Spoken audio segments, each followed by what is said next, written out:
As of now, in the United States of America, there are a shocking 2.2 million people currently in jails or prisons.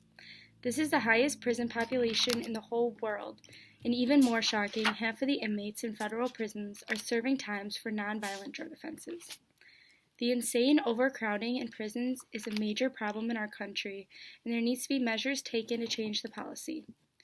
Putting so many nonviolent drug offense criminals in federal prison means that violent criminals are sometimes being released early just to make room for new prisoners who have committed nonviolent crimes. There needs to be a change of policy where criminals who commit violent crimes go to federal prisons and not just stay in there, but also get help to reform their lives. Then, criminals who have not committed violent crimes can have a different punishment. The amount of people in jail is astounding, and it is costing taxpayers an insane amount of money per year. I believe that citizens who are caught with drugs should be issued a ticket and have to go to a reform program or some sort of hospital to detoxify and help them get away from the world of drugs.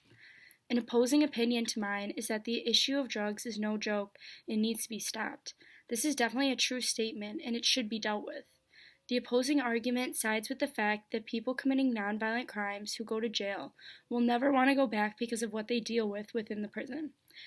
However, I disagree and think that that violates the commandment which states that there deserves to be no cruel and unusual punishment. Putting people in a system where they are likely to be violently attacked is cruel and unusual punishment and should not be allowed.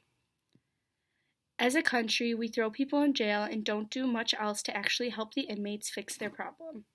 This is why so many criminals commit the same or more crimes when they get released. We need to focus more on helping these people more than punishing them and not giving them any way to improve themselves. In some cases, many criminals are brought up to commit crimes. There is always the debate of nature versus nurture, and in this case, I believe that more often than not, your environment dictates your relationship with crime. If you grow up in an inner city area with bad schooling, high crime rates, and low income, it is likely you may resort to crime. This is not to say that everyone in this environment will commit a crime.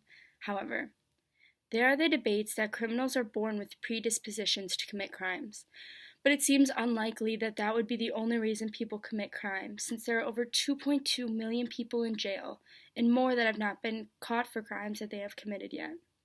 In a journal by Terrence J. Wade and David J. Pavalin, they argue that the social dynamics among parents and children also play a role in behavior problems, delinquency, and drug use.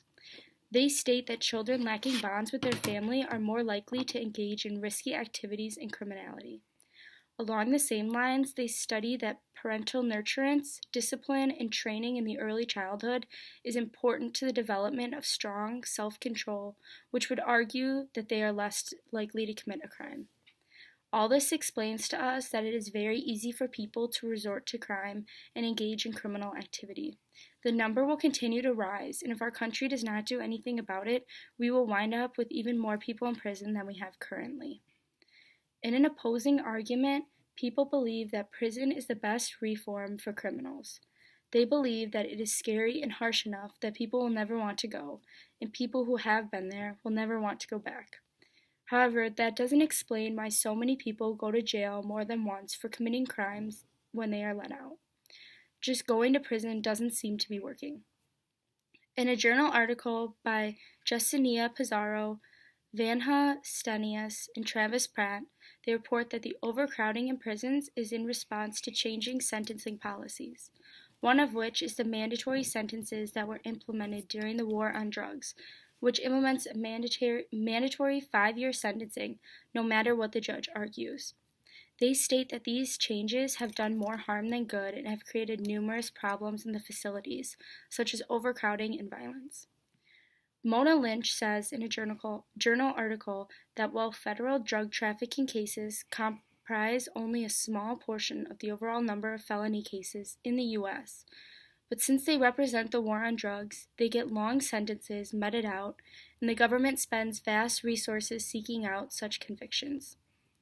She also shares some statistics showing how much drug offenses have grown since 1980.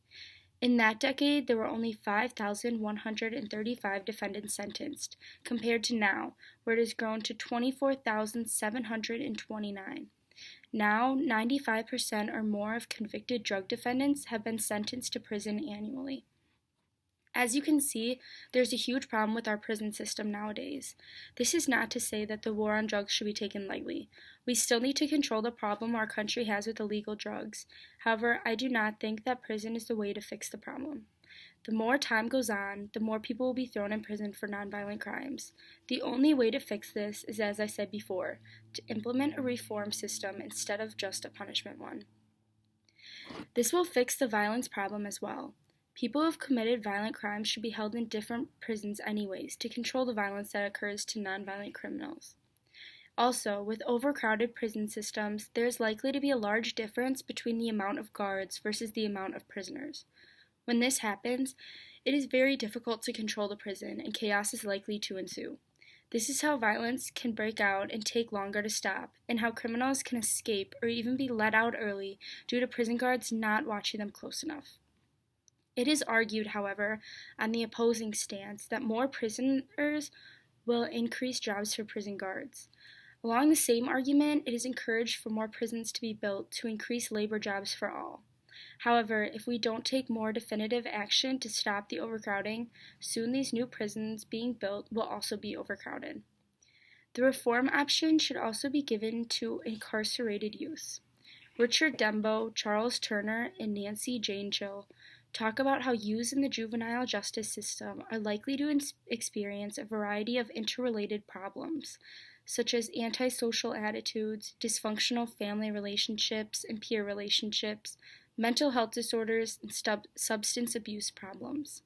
Kids are not fully developed, and so it is easier for them to make mistakes. This is why many places do not allow people to legally drink until they turn 21, because any younger than that, it is easier for youths to mess up the growing that's going on in their brains. Because of this, children are more susceptible to make mistakes and therefore commit crimes. A major part of growing up is trying to fit in, and many will do anything to fit in, even commit criminal acts. This should not be only punished, but also treated to show kids right from wrong. Overall, I am not implying that drug offenses should not be recognized or punished. I just believe that prison might not always be the best place for them. In our country, we have gotten so far from what is right and wrong, it is hard to agree on anything. However, I think that most people would agree that $70 billion is a lot of taxpayer money to pay for our prison system, and 2.2 million people is an extreme number to have in jail. Above that, 1.1 million is a shocking number of people in jail who have committed nonviolent crimes. We need to lower the number of people committing crimes, and that doesn't start with throwing them behind bars, but instead helping them and reforming their lives. Instead of treating nonviolent criminals just as criminals and leaving them to rot in prison, we need to treat them like people and help them fix what they have done so they don't repeat it.